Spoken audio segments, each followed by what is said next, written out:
मुश्किलें दिल की इरादे आजमाती है, स्वप्न के पर्दे आंखों से हटाती है। वक्त के पत्थर से ठोकर खाकर मुंह मत मोड़ना ऐ मुसाफिर, हर ठोकरों की मार हमें चलना सिखाती है। नमस्कार दोस्तों, स्वागत है आपका अपने YouTube channel STY science classes में और मैं हूं राममूर्ति। दोस्तों, बहुत दिनों के बाद हम आप सबों के लिए लेके आए हैं हिंदी, और आज हम लोग डिस्कस करने जा रहे हैं हिंदी में क्लास 12 के महत्वपूर्ण यानी VVI सब्जेक्टिव क्वेश्चंस पर। आज का अपने जो क्वेश्चन का सीरीज है ये बहुत ही इंपॉर्टेंट रहेगा आप लोगों के लिए, चाहे आप साइंस स्ट्रीम से है, आर्ट से है या कॉमर्स से है, किसी भी बैकग्राउंड से क्यों ना है, ये आपके लिए बहुत ही इंपॉर्टेंट है। तो आप शिद्दत के साथ इस वीडियो को शुरू से लेकर के अंत तक देखिए, और अच्छा लगे तो लाइक शेयर और सब्सक्राइब जरूर कीजिए। और चलिए बिना देरी किए शुरू करते हैं अपने इस पाठशाला को। जी, पहला सवाल ये रहा आपके स्क्रीन बोर्ड पर। कहता है कि भगत सिंह किस प्रकार के देशभक्त की आवश्यकता महसूस करते हैं। यानी भगत सिंह को लगता है कि हमारे भारत में किस प्रकार का देशभक्त रहना चाहिए। तो भगत सिंह महसूस करते हैं कि लोग निष्ठापूर्ण, त्याग, लगन और यानी तथा आत्म उत्सर्ग की भावना से युक्त होकर देश की आजादी में योगदान करें। यानी भगत सिंह कहते हैं कि लोगों को निष्ठापूर्वक, त्याग, लगन तथा आत्म उत्सर्ग की भावना से युक्त होकर के देश की आजादी में योगदान करना चाहिए। ऐसे देशभक्त की आवश्यकता महसूस करते थे कि हमें दूसरों पर आश्रित नहीं होना चाहिए और दोषारोपण नहीं करना चाहिए। वे कहते हैं कि भारत को अभी वैसे देशभक्त की जरूरत है जिसे दूसरों पर आरोप नहीं लगाना चाहिए, दूसरों को दोषी नहीं ठहराना चाहिए, दूसरे पर आश्रित नहीं रहना चाहिए और न ही दूसरे पर दोष को अर्पण करना चाहिए, बल्कि त्याग, लगन तथा आत्म उत्सर्ग कर देश के लिए कुर्बान होना चाहिए, हो जाए। वे कहते हैं कि हमें वैसे देशभक्त की जरूरत है जो दूसरे पर आरोप प्रतिरोप लगाए बिना देश के प्रति अपने आप को कुर्बान कर दे। अभी हमारे भारत को, हमारे देश को ऐसे देशभक्त की जरूरत है।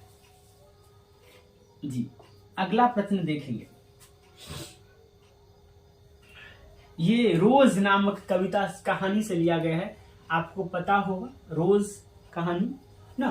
कहता है कि रोज कहानी में मालती को देखकर लेखक ने क्या सोचा। तो रोज कहानी में मालती को देखकर लेखक चिंता में पड़ गया, क्योंकि जवानी में के दिन में मालती और विवाहित मालती में काफी अंतर आ गया था, क्योंकि विवाहित मालती का शरीर गृहस्थ जीवन की बोझ तले दब गया था। यह तो मालती नहीं है, केवल उसकी छाया है। लेखक को ऐसा आभास हुआ। यानी लेखक कहते हैं जब लेखक ने मालती को देखा तो उन्हें ऐसा लगा कि मालती बिल्कुल चेंज हो गई। मालती को मतलब आप यूं कह सकते हैं कि उसके ऊपर जिम्मेदारी का एक बोझ सा बना हुआ।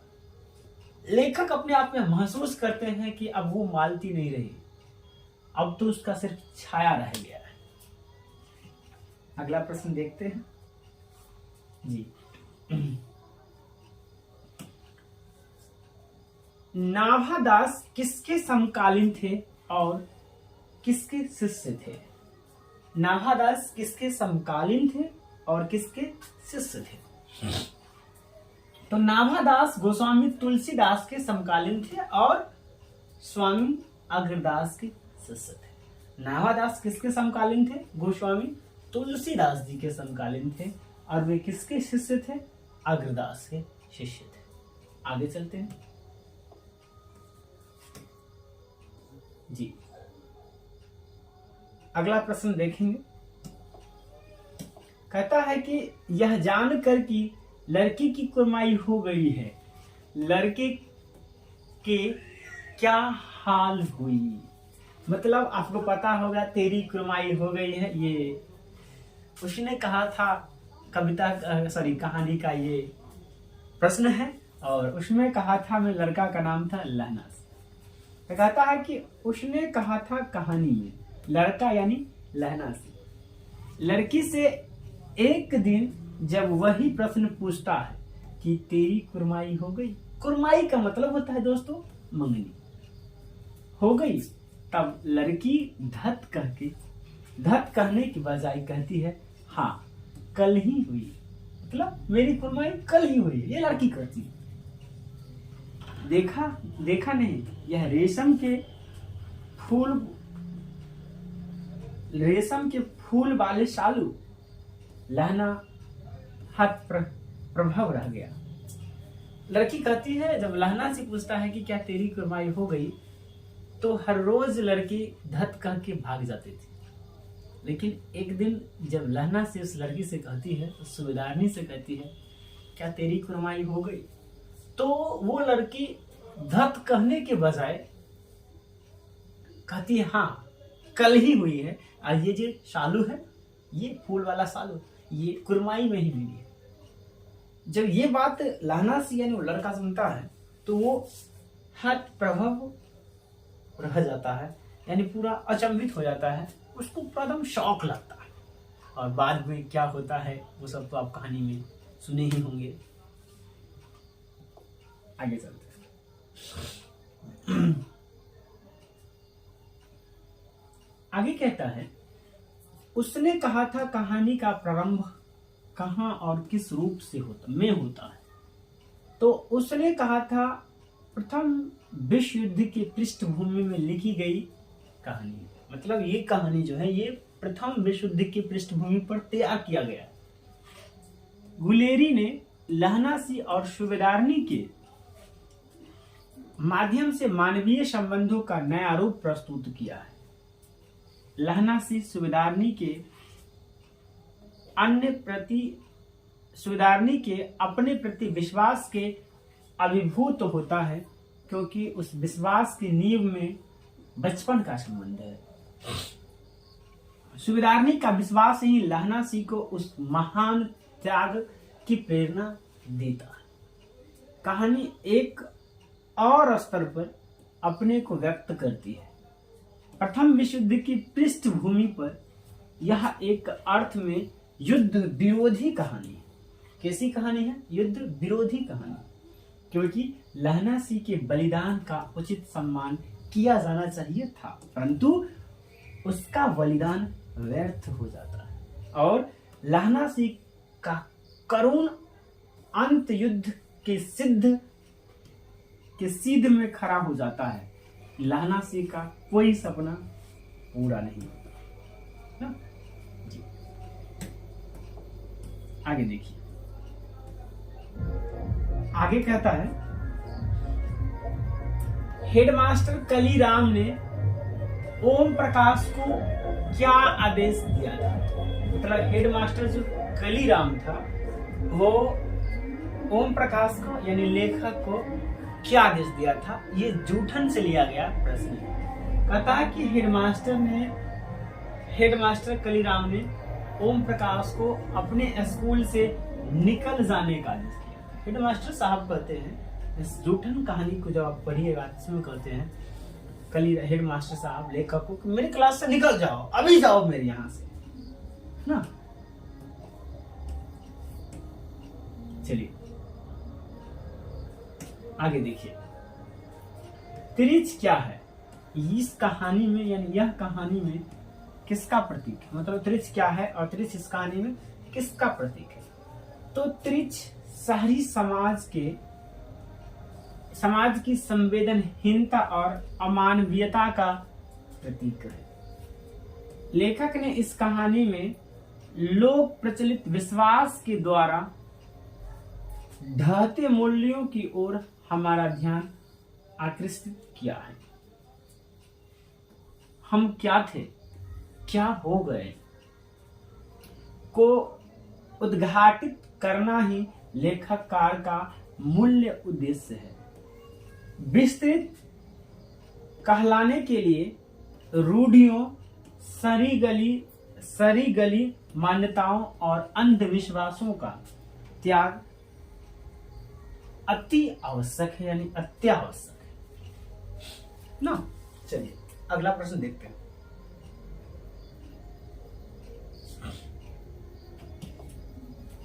कहता है कि शिक्षा का मनुष्य जीवन में क्या स्थान है, यानी शिक्षा का मनुष्य के जीवन में क्या स्थान है। तो शिक्षा मनुष्य का उन्नयन करती है, मतलब शिक्षा मनुष्य को ऊंचा उठाता है, आगे की ओर बढ़ाता है। वह जीवन के सत्य, जीवन जीने के तरीका में मदद करता है। यानी आप कह सकते हैं कि शिक्षा जो है वो इंसान के एक धुरी है, जिस धुरी पर चल करके इंसान अपने जिंदगी में सफलता को पाता है। अगला प्रश्न देखिए। अगला प्रश्न कहता है कि लहना सिंह ने बोधा के प्रति किस त्याग का परिचय दिया था।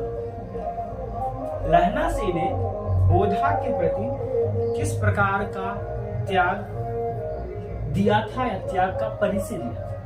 तो सूबेदारनी के वचन को लहना सिंह भरोसे के साथ सूबेदार तथा उसके पुत्र बोधा सिंह की रक्षा अपनी जान देकर हुआ करता है। मतलब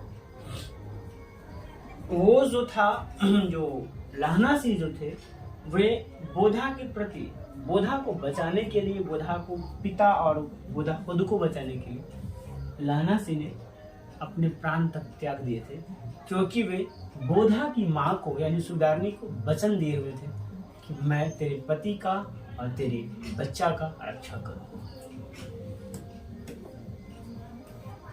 आगे चलिए। कहता है कि सूरदास कृष्ण को जगाने के लिए क्या क्या उपमा गढ़ते हैं। तो ब्रजराज कुंवर जगिए, कमल के फूल खिल चुके हैं, कुमुदनियों का समूह कुंचित हो गया है, कम सदृश हाथ वाले कृष्ण जगे। वे कहते हैं कि हे कृष्ण जग जाइए, कमल का फूल खिल गया है, कुमुदनी के फूलों का समूह है संकुचित हो गया है, कम सदृश हाथ वाले, हे सदृश हाथ वाले, हे कृष्ण जग जाइए, सवेरा हो गया। आगे की ओर चलते हैं तो एक बहुत ही छोटा सा प्रश्न आता है। तुलसीदास ने अपने किन किन दुर्गुणों को बखान किया है। तुलसीदास, आपको पता है, ये जगदम्बे माँ से विनती करते हैं कि हे माँ, कभी अवसर मिले तो मेरा सुध भी लेना। मतलब आप गाना सुने होंगे कि कभी फुर्सत हो तो ना, कभी फुर्सत हो तो जगदम्बे निर्धन के घर भी आ जाना। तो वही बात यहाँ पर तुलसीदास जी भी कहते हैं। कहता है कि तुलसीदास ने दीनता और दरिद्रता का बखान, मतलब इस अपने तुलसीदास ने अपने किन किन दुर्गुणों का बखान किया। वे कहते हैं कि मैं दीन हूँ, मैं दुर्बल हूँ, मैं दरिद्र हूँ, इस प्रकार का बखान वो अपने इस कविता में करते हैं। आगे की ओर चलते हैं और देखिए यहाँ क्या कहा गया। मैं हृदय की बात तेरे मन, यह कौन कहता है और किससे कहता है। तो कहता है कि गांव का घर नरावर उसकी स्मृतियों में आता है। उस गांव में जब भी कोई लड़ाई झगड़ा होता था तो लोग पंच परमेश्वर बुलाकर उसका निदान करते थे, परंतु अब अदालतों का चक्कर लगाना पड़ता है।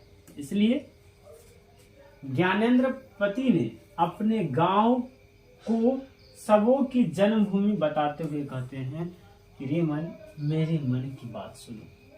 अब ना वो पंच रहे ना वो परमेश्वर, अब वो ना घर की रीति रिवाज रही ना। अगला प्रश्न देखिए।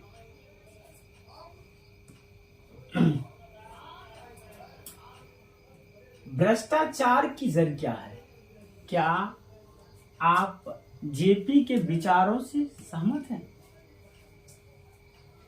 तो इलेक्शन का खर्च, चुनाव का खर्च बहुत ज्यादा होता है, यही भ्रष्टाचार का जड़। आप देख रहे होंगे चुनाव आने वाले हैं, हमारे नेताजी सब बड़े बड़े प्रलोभन देते हैं, भाई एवं बहनों हम ये बनाएगा तो ये कर देंगे, वो कर देंगे, दिस डेट, दारू बांटते हैं, साड़ी बांटते हैं, पैसे बांटते हैं। तो इलेक्शन में क्या होता है, खर्च बहुत ज्यादा होता है, और इलेक्शन का खर्च ही भ्रष्टाचार का सबसे मुख्य कारण होता है। करोड़ों रुपए चुनाव में खर्च होते हैं। एक तरफ गरीबी हटाओ का नारा लगाया जाता है, समाजवाद का नारा लगाया जाता है, और चुनाव का खर्च ब्लैक मार्केटियर लोगों से इकट्ठा करेंगे, अनअकाउंटेड मनी, करोड़ों रुपए, जिसका कोई हिसाब, कोई किताब नहीं होता। ये बात कौन कहते हैं? जेपी ना, जयप्रकाश नारायण जी कहते हैं। जयप्रकाश नारायण यानी जेपी चिल्लाते रहे इस चुनाव पद्धति में अमूल्य परिवर्तन होनी चाहिए, चुनाव खर्च कम होना चाहिए, लेकिन जयप्रकाश नारायण यानी जेपी की किसी ने नहीं सुनी। परिणाम था मात्र सत्ता पलट। परिणाम क्या था? मात्र सत्ता पलट। आगे चलिए,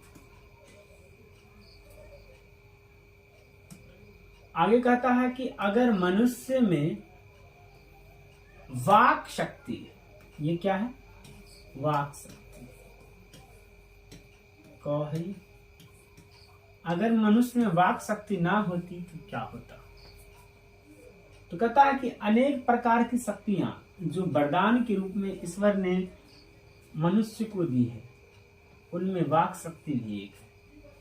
यदि हम में वाक शक्ति नहीं होती तो हम गूंगे बहरे होते, सारी सृष्टि पशुओं की तरह मौन हो जाती, तब इस गूंगी सृष्टि का क्या होता? अवाक होने के कारण हम अपने सुख दुख किसी से कह नहीं पाते, हम में प्रशंसा, आलोचना, सुनने, कहने की शक्ति का अभाव होता। यानी अगर हम में बोलने की क्षमता नहीं रहती तो हम अपनी मन की भावनाओं को दूसरे के सामने में व्यक्त नहीं कर सकते, अपनी पीड़ा को दूसरे के सामने में प्रकट नहीं कर सकते। ये सारी दुनिया गूंगी रहती, पशुओं की समान। जिस प्रकार से आप पशु जो बोलते हैं उससे आप समझते नहीं हैं, उसी प्रकार से ये सारी दुनिया गूंगी रहती, अपने मन की व्यथा को अपने मन में ही रखते, क्योंकि उनके पास वाक शक्ति नहीं होती। चलिए अगला प्रश्न देखते हैं, आगे की ओर बढ़ते हैं। फिर से आ गया लहना सिंह। कहता कि लहना सिंह कौन था? तो लहना सिंह उसने कहा था कहानी का नायक, वह एक वीर सैनिक है, उसने अपने प्राणों का चिंता नहीं किया। लहना सिंह में मानवीय संवेदना भी भरी हुई है, वह दिए गए वचन को निभाना जानता है, वह प्रेम से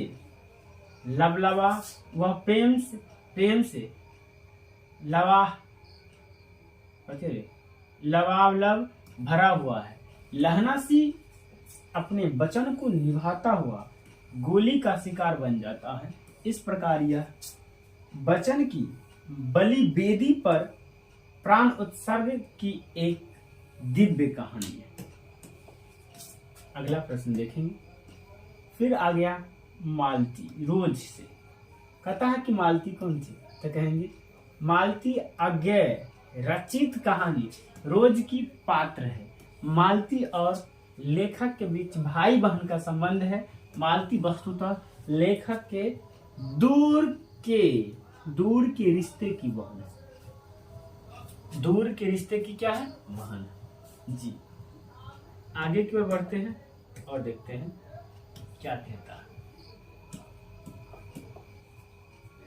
लहना सिंह के साथी का क्या नाम था? तो कहेंगे लहना सिंह के साथी का नाम बजीरा सिंह है। मरते समय लहना सिंह का सिर बजीरा सिंह के गोद में था। मांगने पर वह उसे पानी पिलाता है और लहना सिंह की मौत पर बजीरा सिंह फूट फूट कर रोता है। लहना सिंह के साथी का नाम क्या था? बजीरा सिंह था। अंत समय में जब लहना सिंह को गोली लग जाता है तो वे अपने साथी की गोद में ही सो जाता है और वो कहता है कि मुझे पानी चाहिए। तो वजीरासी जो है, वजीरासी जो है, वजीरासी लहनासी को क्या देता है? पानी देता है। जब वजीरासी मर जाते हैं तो सॉरी, जब लहनासी मर जाते हैं तो वजीरासी फूट फूट के होता है।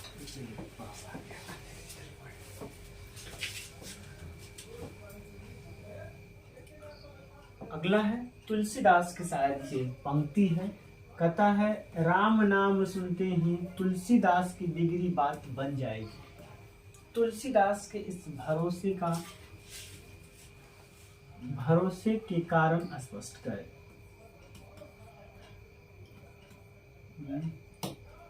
स्पष्ट करें। गोस्वामी तुलसीदास राम की भक्ति में इतना अधिक निमग्न थे कि वे पूरे जगत को राम में पाते थे। यानी गोस्वामी तुलसीदास जी राम भक्ति में इतने लीन हो गए थे कि उन्हें पूरे संसार में सिर्फ राम ही राम दिखाई देता था। कहता है कि सिया राम में सब जग जानी, यह उनका मूल मंत्र था। सिया राम में सब जग जानी मतलब, कहने का मतलब है कि मैं संसार के हर कण-कण में, हर पत्थर में मैं सिर्फ सीता और राम को देखता हूँ। यही उनका मूल मंत्र था। अतः उनका यह दृढ़ विश्वास था कि राम दरबार पहुंचते ही उनकी बिगड़ी बातें बन जाएगी, अर्थात राम ज्यों ही उनकी बात को जान जाएगी, उनकी समस्याओं एवं कष्ट का परिचय देंगे तो वे इसका समाधान कर देंगे, उनकी बिगड़ी हुई बातें बन जाएगी ना। आगे चलिए।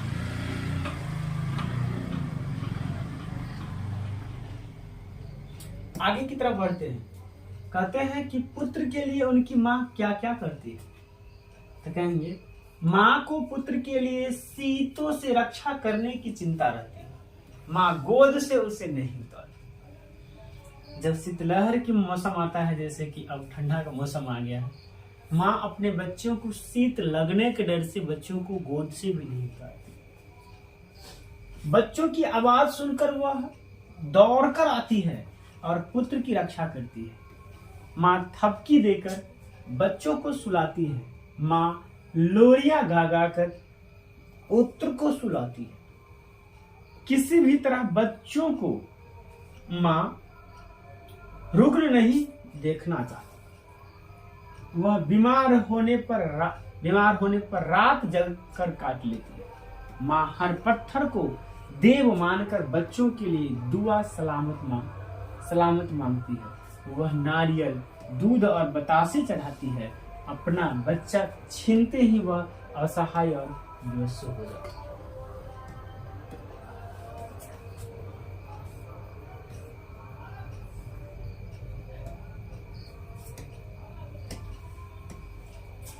कहता है कि राख से लिपा हुआ चौका के बारे में कवि का क्या कहना है। तो सूर्योदय के समय आसमान के वातावरण में नमी दिखाई देती और वह राख के लिपा गीला चौका सा लगता है। इससे उसकी पवित्रता झलक रही है। कवि ने सूर्योदय से पहले आकाश को राख से लिपा चौका के समान इसलिए बताते हैं ताकि वह उसकी पवित्रता को अभिव्यक्त कर सके। आगे की ओर चलते हैं। अगला ये प्रश्न है, कहता है कि जन जन का चेहरा एक,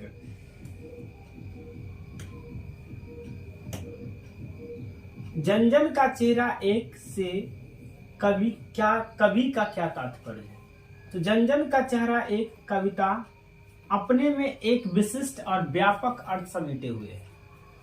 कवि पीड़ित संघर्षशील जनता की एक रूपता तथा समान चिंतनशीलता का वर्णन कर रहे हैं। कवि का संवेदना विश्व के तमाम देशों में संघर्षरत जनता के प्रति मुखरित हो गई है, जो अपने मानवोचित अधिकारों के लिए कार्यरत है। एशिया, यूरोप, अमेरिका अथवा कोई भी अन्य महादेश या प्रदेश में निवास करने वाले समस्त प्राणियों का शोषण तथा उत्पीड़न के प्रतिकार का स्वरूप एक जैसा है। उनमें एक अदृश्य और एक अप्रत्यक्ष एकता है।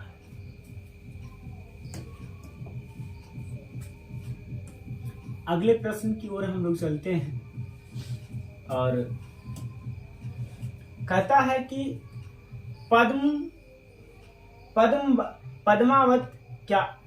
पद्मावत के रचनाकार कौन है?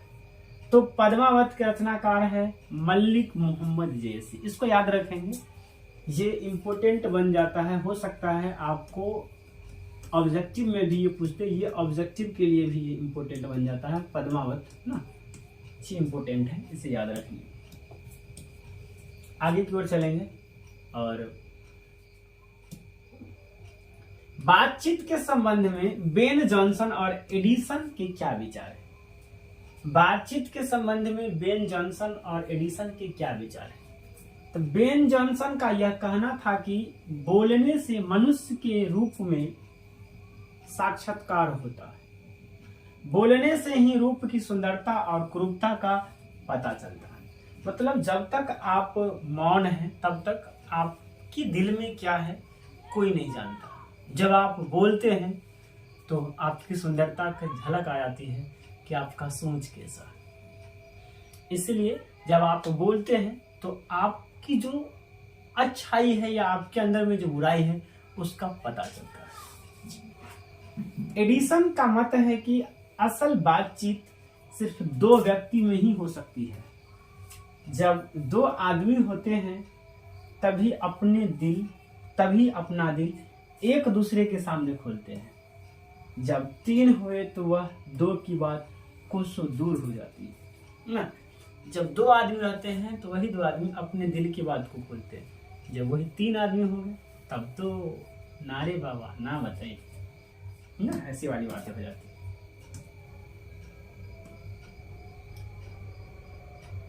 अगला प्रश्न की ओर चलेंगे हम लोग। कहता है कि भगत सिंह की विद्यार्थियों से क्या अपेक्षाएं हैं? बहुत ही इंपॉर्टेंट प्रश्न है ये। भगत सिंह शहीद हो गए, लेकिन वे बच्चों के लिए क्या अपेक्षाएं रखते थे इनके बारे में तो आप अगर स्टूडेंट्स हैं, भारत के भावी भविष्य हैं, तो आपको भगत सिंह के संदेश को अवश्य ध्यान में रखना चाहिए। तो चलिए, कहता है कि भगत सिंह ने विद्यार्थियों की राजनीति में सहभागिता को अनिवार्य बताते हैं। भगत सिंह कहते हैं कि विद्यार्थियों को राजनीति में सहभागिता निभाना ही चाहिए। उस समय देश गुलाम था। आजादी के बिना देश की प्रगति नहीं हो रही थी। सर अब्दुल कादर और प्रोफेसर ईश्वर चंद्र नंदा ने इस बात पर जोर दिया कि विद्यार्थी को राजनीति में हिस्सा नहीं लेना चाहिए। दो व्यक्ति, एक सर अब्दुल कादर और दूसरा प्रोफेसर ईश्वर चंद्र नंदा ने कहा कि विद्यार्थी को राजनीति में भाग नहीं लेना चाहिए। भगत सिंह लिखते हैं कि हमारी शिक्षा निकम्मी है, फजूल है। यदि विद्यार्थी और युवा जगत अपने देश की बातों में कोई हिस्सा नहीं लेता है। भगत सिंह का कहना है कि आपका पढ़ाई लिखाई सब फिजूल है, बिना काम का। कब तक? जब तक कि आप देश की राजनीति में हिस्सा नहीं लेते हैं, अपने देश की बातचीत में हिस्सा नहीं लेते। छात्रों का देश के संबंध में जानना चाहिए। भगत सिंह कहते हैं कि विद्यार्थी का एक मुख्य काम पढ़ाई करना है। उन्हें अपना पूरा ध्यान इस ओर लगा देना चाहिए। भगत सिंह प्रश्न करते हैं कि क्या देश की परिस्थितियों का ज्ञान और उसकी सुधार के उपाय सोचने की योग्यता पैदा करना उस शिक्षा में शामिल नहीं है? भगत सिंह कहते हैं कि सही बात है, विद्यार्थियों का जो एक अपना कर्तव्य है कि उन्हें मन लगा के पढ़ना चाहिए। लेकिन वे कहते हैं कि बात बताओ, अगर वे मन लगा कर पढ़ते हैं तो क्या उनकी पढ़ाई में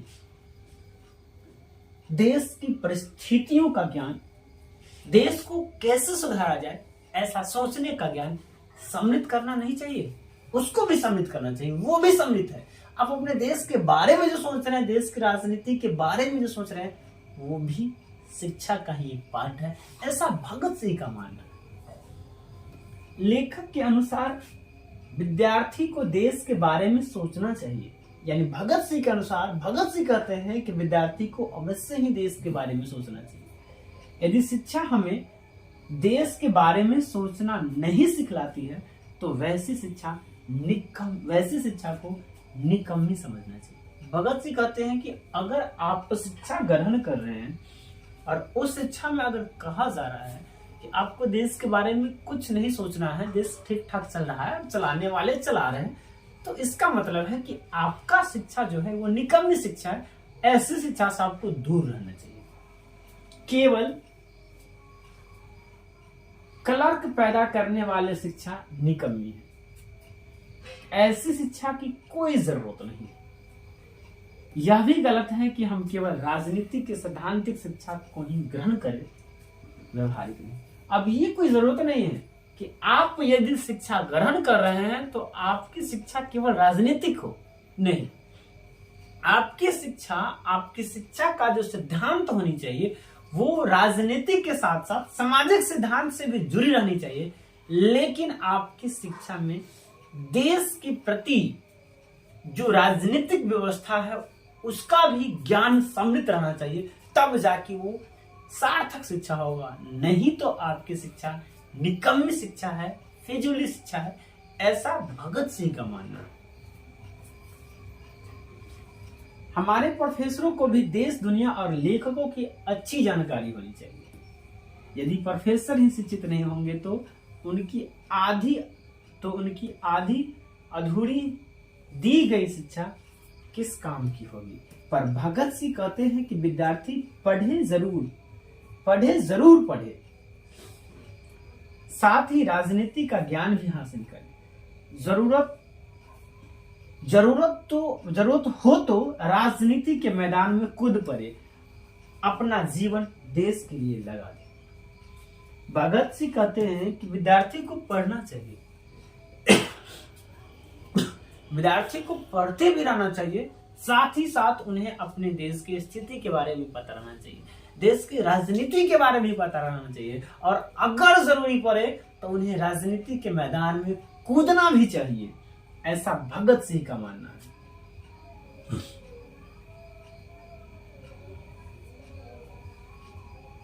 ना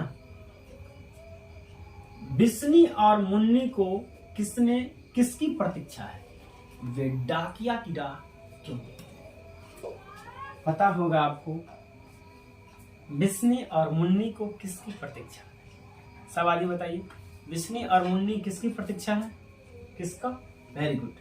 बिस्नी और मुन्नी को मानक की चिट्ठी की प्रतीक्षा है। बिस्नी मानक की माँ और मुन्नी उसकी सगी बहन है। बिस्नी कौन है? मानक की माँ है, और मुन्नी कौन है? मानक की बहन है। बिस्नी और मुन्नी डाकिया की रोज राह देखती है, क्योंकि पहले उसके पत्र, मानक की चिट्ठी हर 15 रोज पर आ जाया करती थी, किंतु इस बार 2 महीने पूरे होने वाले थे और चिट्ठी नहीं आई। बिस्नी और मुन्नी को मानक की चिट्ठी का प्रतीक्षा है। पहले सिर्फ 15 दिनों पर चिट्ठियां आया करता था, लेकिन अब पता है 2 महीने हो गए, चिट्ठी नहीं आई। गाना तो याद आ गया होगा, चिट्ठी आई है चिट्ठी आई है ना। चलिए अगला प्रश्न देखते हैं। कहता है कि दूसरे पद में तुलसीदास ने दीनता और दरिद्रता का प्रयोग क्यों किए हैं या क्यों किया? तो दीनता और दरिद्रता लगभग समानार्थक शब्द है, यानी जो अर्थ दीनता का है वही अर्थ दरिद्रता का। दोनों एक दूसरे के पर्यायवाची शब्द है। दीनता दीन होने का भाव है, दीनता में नम्रता होती है। दीनता में क्या होती है? नम्रता होती है। दीनता गरीबी को कहते हैं। किसे कहते हैं? गरीबी को। दीनता विपन्नता को कहते हैं। दीनता मनुष्य की दुर्व्यवस्था है। दीनता में मनुष्य की दुर्दशा होती है। दरिद्रता भी गरीबी, कंगाली, निर्धनता और अभावग्रस्त का दूसरा नाम है। दीनता दूर हो सकती है। दरिद्रता के कीचड़ में फंसा आदमी फंसा ही रह जाता है।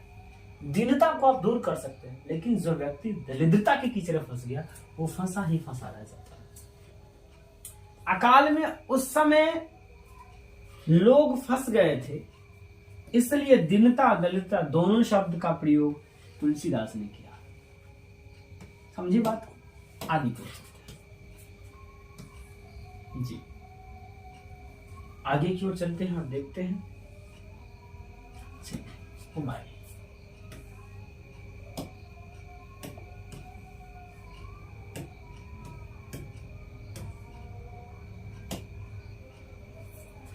कहता है कि छत्रसाल की तलवार कैसी है? तो कहता है रीतिकालीन कवि भूषण ने छत्रसाल की तलवार का बड़ा प्रभावी वर्णन किया है। उस बुंदेला वीर की तेज धार वाली देदी वाप्यमान तलवार जो म्यान से बाहर आती थी तो वह प्रलय के सूरज की तीक्ष्ण किरणों की तरह प्रतीत तो होती थी। वह शत्रु दल के हाथियों के झुंड को उसी तरह विकिरणित कर देती थी जिस तरह की सूर्य की किरण घनी भूत अंधेरे को विघटित कर देती है।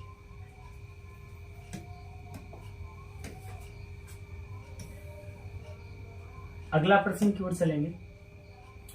बंधी हुई मुट्ठी का क्या लक्ष्य? कहता है कि जनता की सरकार के खिलाफ और शोषकों के खिलाफ अब मुट्ठी बंध चुकी है। ये जन मुट्ठी बांधकर निर्णय ले चुके हैं कि शोषकों को इस धरती से हम मार भगाएंगे। इसका लक्ष्य निर्धारित हो चुका है। सावधान सावधान पूंजीपतियों सावधान, है ना? चलिए अगला प्रश्न देखते हैं। ये शायद हाँ ये लास्ट है।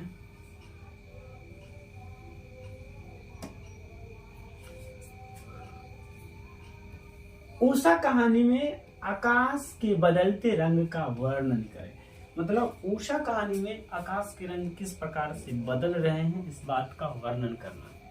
चलिए कहता है कि उषाकालीन आकाश में सुषमा देखते ही बनता है। प्रातः का नभ बहुत नीले शंख जैसा दिव्य और प्रांजल होता है। भोर का नभ राख से लिपा हुआ गीले चौके के समान पवित्र होता है। भोर का नभ वैसा था जैसे बहुत काली सील जैसा लाल केसर से धुली हुई हर्ड हो।